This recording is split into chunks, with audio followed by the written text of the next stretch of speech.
আমি যদি হাজিরা আমি বেলায় যদি আজান দিই, আল্লাহ যদি আমার উপরে নারাজ হয়ে যায়, ওই জন্য আমি এদিকে ওদিকে ছোটাছুটি করি। আমার রাসূলুল্লাহ বেলালকে বুকে জড়িয়ে ধরে পেটে খড় দিয়ে বেলালের বাবাকে চোরা দিয়ে বললেন, ও বাবা বেলাল, ছোটাছুটি করো না। আমি তোমাকে বলি, আল্লাহ পাক তোমার নবীকে মাকাম ইব্রাহিমে যে বড় করেছে, হাজিরা আসওয়াদ পাথরের চেয়ে বড় করেছে, আবে জমজমের কুয়ার চেয়ে বড় করেছে। ও বাবা বেলাল, তুমি আমার চার মুখের দিকে চেয়েছে, আসলে আযানটা দেওয়া শুরু করো।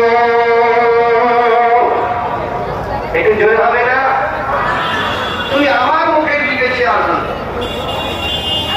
আল্লাহ পাক তোমার নবীকে গাওয়া হয়েছে, আল্লাহ তোমার তুমি আমার মুখের দিকে চেয়ে আযান। এই যুবকেরা আল্লাহ নবী বলার সঙ্গে এরা কোনো দিকে ভেতরে নিষেধ, আমি জানি। রাসূল পাকের সামনে গিয়ে দাঁড়ালেন, আল্লাহ নবী মুখের কাছে দাঁড়িয়ে হযরতে বেলাল আযান দেওয়া শুরু করলেন। ও ভাই বেলাল, হযরতে বেলাল আযানটা এত সুন্দর হয়েছিল, কিতাবের মধ্যে পাওয়া যায় হযরতে বেলাল যখন আযান দিতে লাগে আল্লাহর কাবা ঘর কদ্দর করে যাবে। আজকে অনেক দিনের পর কাসেম সিদ্দিকী ভাইজানের ওয়াজ শুনছি ভাই। কাসেম সিদ্দিকী ভাইজানের পর যবে থেকে তৃণমূলে কাসেম সিদ্দিকী ভাইজান গিয়েছে, তখন থেকে কাসেম সিদ্দিকী ভাইজানের ওয়াজ শুনতে পানি। আজকে তার বাড়িতে 15 কার্তিকে যে জলসাটা হয়, আবার সে কাসেম সিদ্দিকী ভাইজান জলসা করছে। তোমার আমার নবীর সাহাবী বেলালের জীবনী আজানে নিয়ে বক্তব্য শুনুন।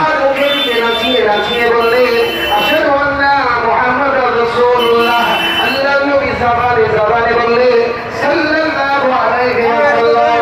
ও ভাই আযান যখন শেষ হয়ে গেছে, আবু বকর ছুটে আসেন, হযরত ওমর ফারুক ছুটে এসে আল্লাহর নবীর কদম মুখে জড়িয়ে ধরে বললেন, ইয়া রাসূলুল্লাহ, ইয়া হাবিবাল্লাহ, হুজুর বিয়াদবি মাফ করুন। হযরত বেলাল যখন আশহাদু আন্না মুহাম্মাদুর রাসূলুল্লাহ বললেন, আপনি জবানে বললেন সাল্লাল্লাহু আলাইহি ওয়াসাল্লাম, হুজুর বিয়াদবি মাফ করুন।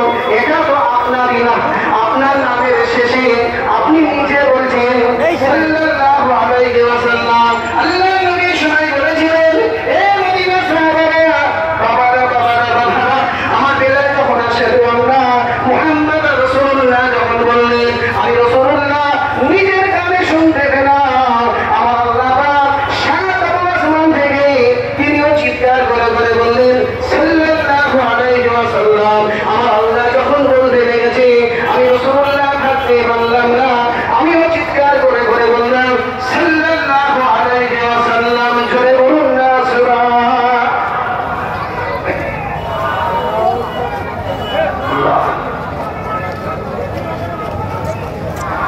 কি নবী পেয়েছি আমরা? সেই নবী পাককে ভালোবাসার দরকার আছে না? একটু কথা বলুন। নবী পাককে ভালোবাসার দরকার আছে না? মুখ দিয়ে ভালোবাসবে না, অন্তর থেকে। তিনি কারা অন্তর দিয়ে ভালোবাসেন? হ্যাঁ, চেনো তাই তো? চ্যালেঞ্জ দেখি। বাড়ি কোথায়? বাড়ি জীবনতলা। জানি, এখানে তো আমি ফার্স্টে চিনি। পজিশনটা তো খারাপ করলে কেন? কারণ সিদ্দিকী নিজের পজিশনটা খারাপ করলে। লোকই তো নেই। সামনে বছর কত লোক হয়েছিল জানো? ঠিক, একটাই ইস্যু, ওই কারণ বদলা বদলি হয়েছে বলে লোক নেই। লোক নেই এখানে ঘর বাড়ি, আমরা জানি না। 100-র মধ্যে 30% লোক আছে।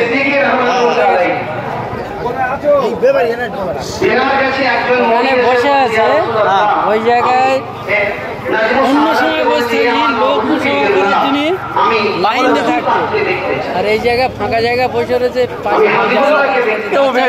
ভ্যালু নেই। এখনই আমরা কোনো কথা বলছি না, অন্য জায়গার লোক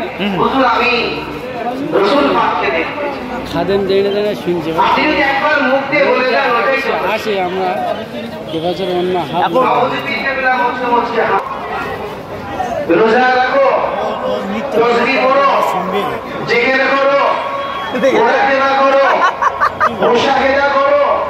হাত তুলে বললেন খাঁটি ছেলে পিঠের মধ্যে সে কিন্তু নসাদ। নসাদ আমি আপনার কথা বলতে পারবো না, নসাদ খাঁটি ছেলে একদম। মাঝে মধ্যে আবার সিদ্দিকি কথা বলে, কিন্তু দেখাটা পেয়েছেন আজ পর্যন্ত কোনো ত্রুটি কেউ বলতে পারবে না, কোনো কথা, কোনো ভাষণে তো সম্মানিত ধৈর্য বলে লেগে আসে।